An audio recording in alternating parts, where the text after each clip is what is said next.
Hello, YouTube. It's the Utopian Buddha. So, today I want to talk about why religion is not the answer to any of our problems, or why religion is not the answer, and why religion doesn't give a proper explanation as to what reality is and why things are the way they are.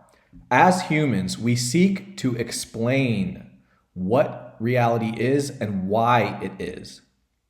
But I find that the more I think about it, the more I think about this basic fact, the fact that some people, while on earth, live great lives of abundance and material and spiritual happiness and wealth, while others live in starvation, poverty, and mass suffering, right?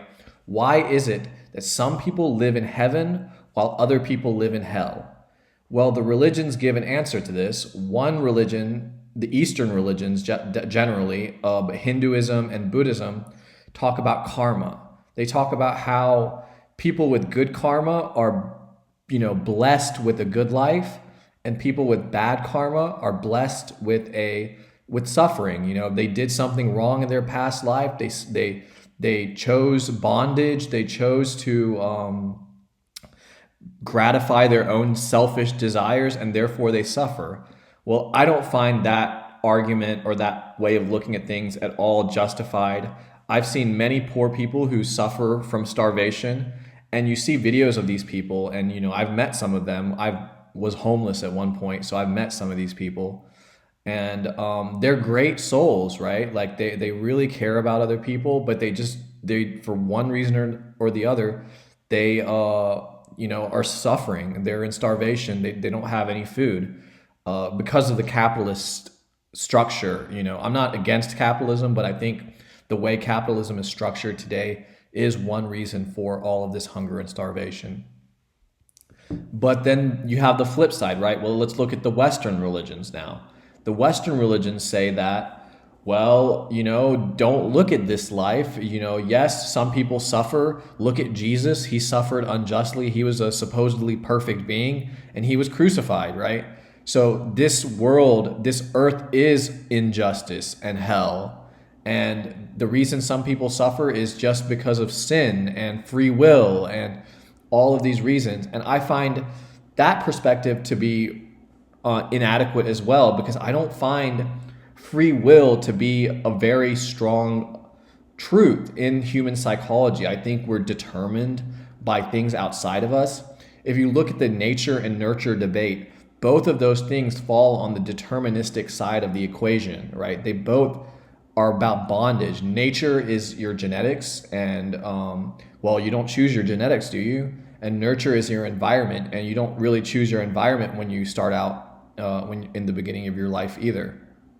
So the Western perspective of looking to the afterlife, let's talk about heaven in the future, is also inadequate. They both fail to truly explain why reality is the way it is. So that's why I personally turn to spirituality. I turn to spirituality and I see God or reality as the fundamental source of opposites.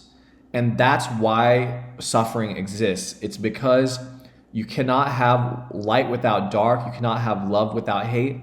But that's not the end of the story, right?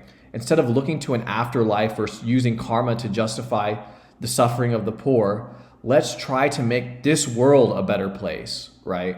Let's try and make this world a heaven on earth. And you do that by seeing God, which is the truth, as the unity of opposites. God is not duality, God is non-duality, or the oneness that underlies all creation. When man and woman come together in sexual embrace, that's the most ecstasy our biological organism can experience, is the sexual act. Well, God is the spiritual equivalent of sex. The unity of sex is what God is to our psychological and spiritual natures. And when we experience this unity, we realize that that poor person who is hungry doesn't deserve it, but it's just a consequence of the outpouring of non-duality into duality. And that poor person is suffering just because that's the way the chips have fallen, the way the dice has been rolled. And that's not the end of the story, though. And the end of the story is when there is no poverty, there is no hunger, because we have created heaven on earth through our technological and spiritual advancement. That's all I wanted to talk about for today. Have a good one, guys.